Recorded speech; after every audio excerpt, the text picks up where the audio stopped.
Hello everyone, I'm Joyanta from Stony Brook University. In this talk, I will present our latest work Armor, which is a formally verified implementation of the X509 certificate chain validation. This is a joint work with Professor Siu Chao and his PhD student Yuteng Sun from the Chinese University of Hong Kong, and my advisor Omar Chaudhary and his postdoc Krista Jenkins from the Stony Brook University. Let's begin with some recap of X509 PKI.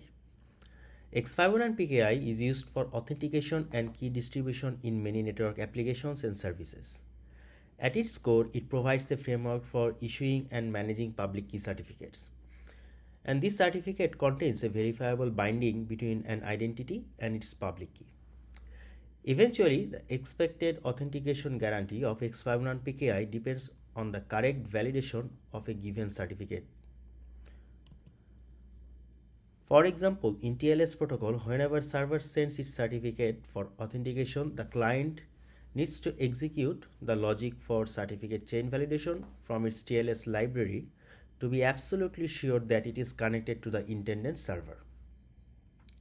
Note that this authentication is a prerequisite for the TLS protocol to ensure its end-to-end security guarantees such as confidentiality and data integrity. However, in reality, instead of a single certificate, server sends a chain of certificates. And the client is expected to validate this certificate chain and see whether it can extend its trust from a root CA certificate to an intermediate CA certificate and finally to the server certificate.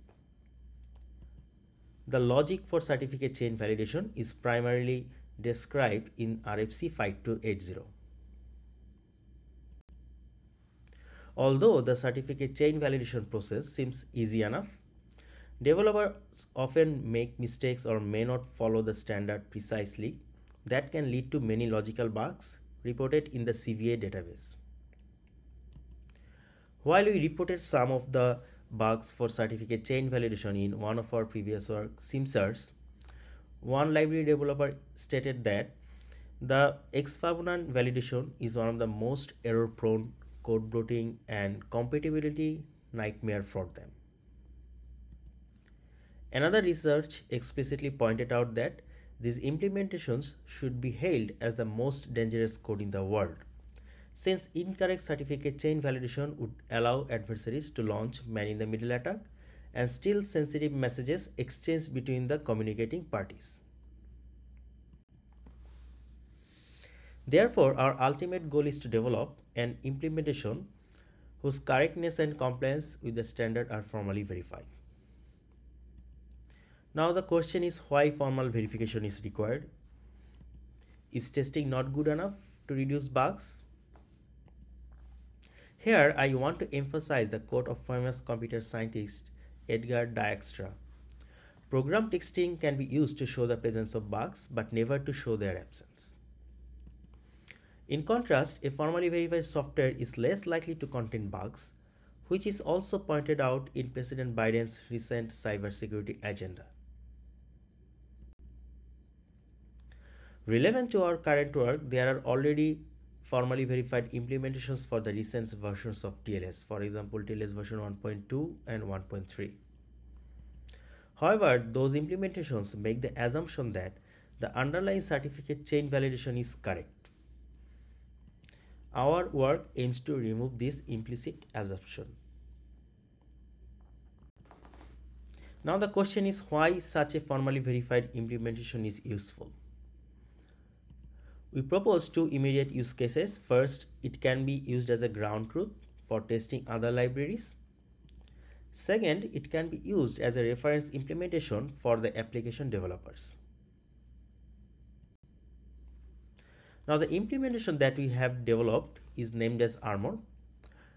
We have three novel contributions. First, this is the first ever work that considered formally verifying the certificate chain validation, not just certificate parsing.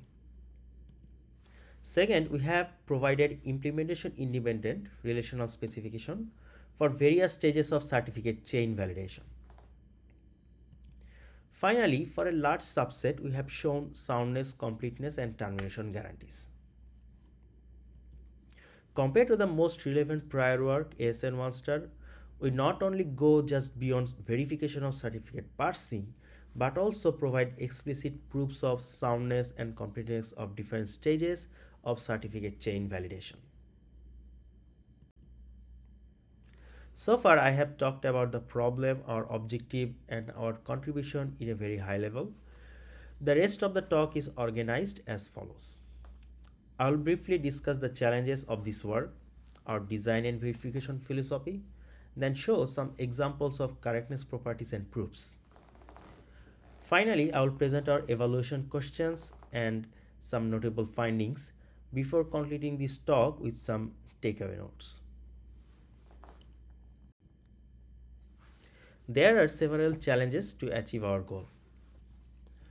In general, an X501 implementation has the challenges of correctly interpreting the natural language specification due to some ambiguities and under-specification present in the standard. In addition, parsing the certificate is not trivial since the underlying grammar of GER encoded certificate is context sensitive. On top of these two challenges, for our work, we need to devise formal correctness guarantees and prove some properties of them. In terms of the design of Armor, we decompose the whole certificate chain validation process into different stages or modules. Usually, the input is a PM certificate file which contains the end entity certificate and some auxiliary CA certificates to help the verifier build candidate certificate chains. The PM parser extracts each individual base64 encoded certificate from the given PM formatted file. Then, each certificate is decoded by the base64 decoder to their DER byte string format. Finally, the X690 DER and X501 parsers are called to parse each certificate byte string. After parsing, the string canonicalizer module normalizes the string in subject and issuer names of a certificate. These normalized subject and issuer names are used by the chain builder to generate all the candidate chains based on the parsed certificates. Finally, the semantic validator checks whether at least one candidate chain passes the core chain validation logic. Note that we also have a driver module that handles inputs and outputs and coordinates among all the modules. This idea of modular decomposition is not new. In fact, we are inspired by some previous research work on X509 and TLS, including one of our work series which was published in CCS 2021. In Armor, such modular decomposition allows us to individually write specifications for each component and then explicitly prove soundness and completeness of them.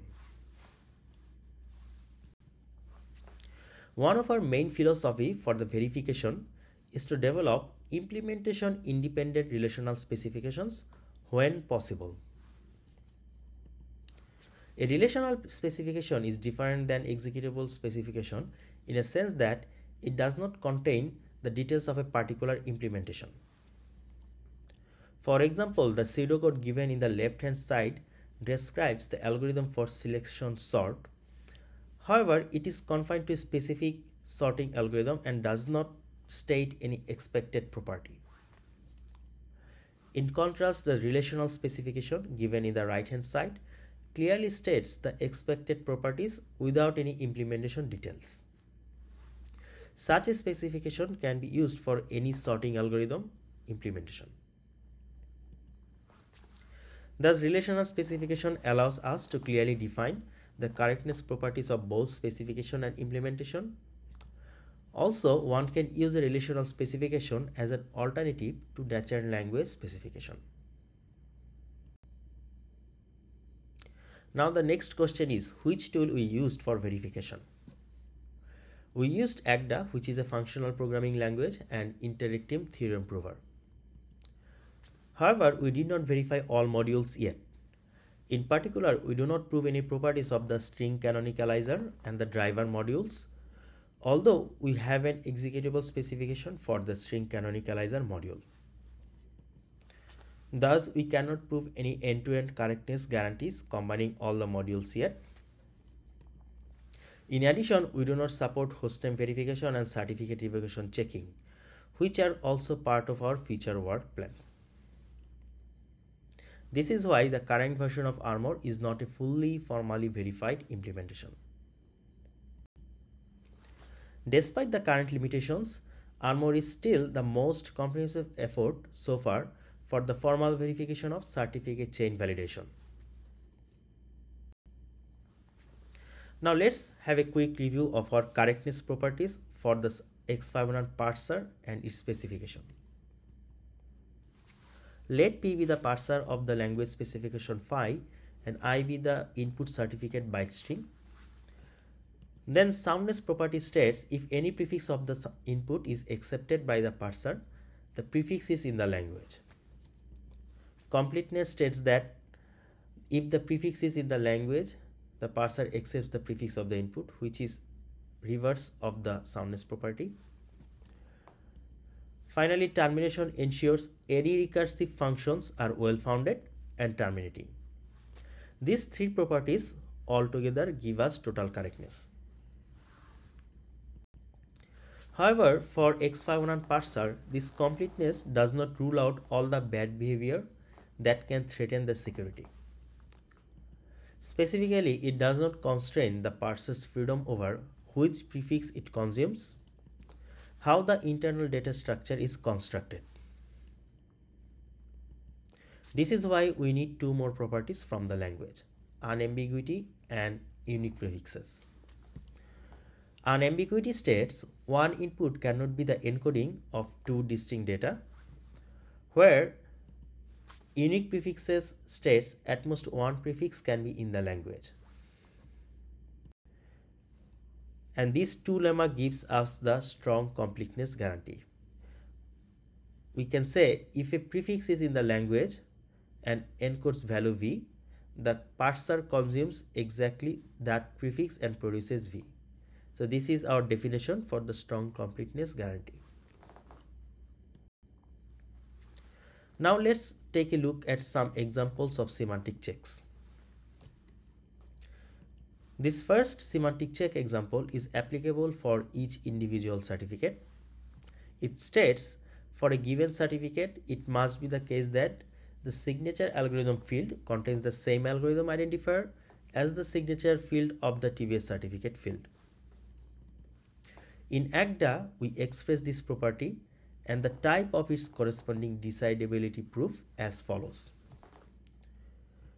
The predicate capital R1 expresses that the two signature algorithm fields are equal using the binary relation equivalence, which is defined in ACDA's standard library. In contrast, the proof small r1 must concern itself with the specifics of signature algorithm.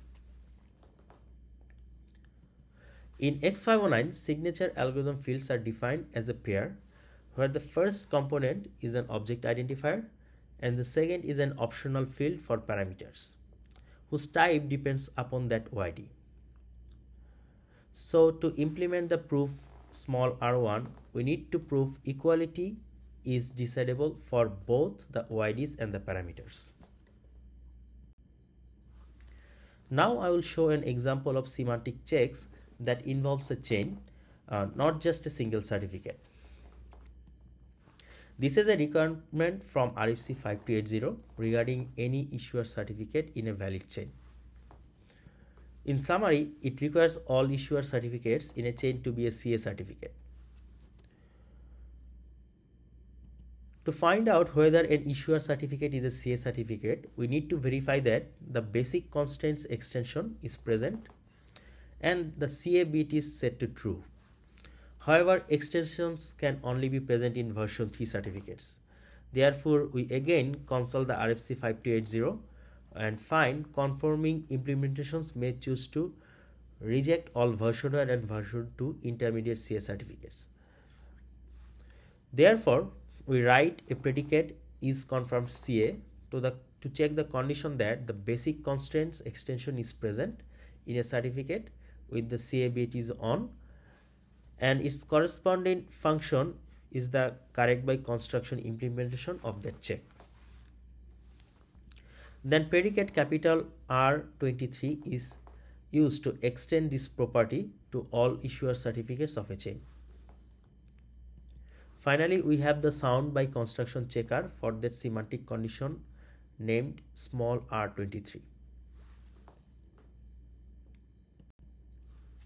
Since the implementation is already formally verified, the only problem can be our interpretation of the specification, which is also part of our trusted computing base. Thus, we have evaluated Armor for the accuracy of our interpretation of the specifications as well as latency and runtime overhead. We have tested 11 open source X500 libraries against Armor. We measured execution time and memory overhead for each test run. As certificate chain dataset, we used more than 4 million certificate chains covering both real and synthetically generated certificate chains. We also integrated Armor with Boring SSL to evaluate its performance while visiting Alexa's top 100 websites using the curl application. Overall, we found Armor more strictly follows RFC 5280 than all the tested implementations. For example, in OpenSSL GNU-TLS Embed TLS, they do not enforce the length restrictions on the strings of subject and issuer names, where the RFC 5280 requires strings to be minimum of size 1. However, these libraries do not reject certificates with string of length 0 for these name attributes. We also found OpenSSL GNU-TLS and OLFSSL do not reject certain certificates when it cannot parse or process some extensions, even though the extensions are marked as critical. If you look at the RFC 5280, it requires if an implementation cannot recognize a critical extension, it must reject the certificate. However, we found these libraries, at least for the certificate policy extension, do not enforce this rule. As a negative side of Armor, it incurs a very large overhead compared to the other implementations. It takes about 2.5 seconds to validate certificate chains, where other libraries in average takes at most 0.5 seconds. Also, in terms of memory, Armor takes 1000 megabytes in runtime. One of our future work plan is to figure out the exact reasons for this high overhead of Armor and reduce them by applying some optimization strategies. In summary, Armor provides higher assurance in certificate parsing and chain validation compared to the other libraries, with total correctness for a large part of it.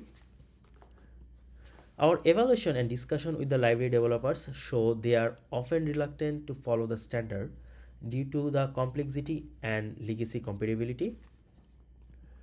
Finally, we are still not to the point of a fully formally verified as well as a performant implementation, which are part of our future R plan.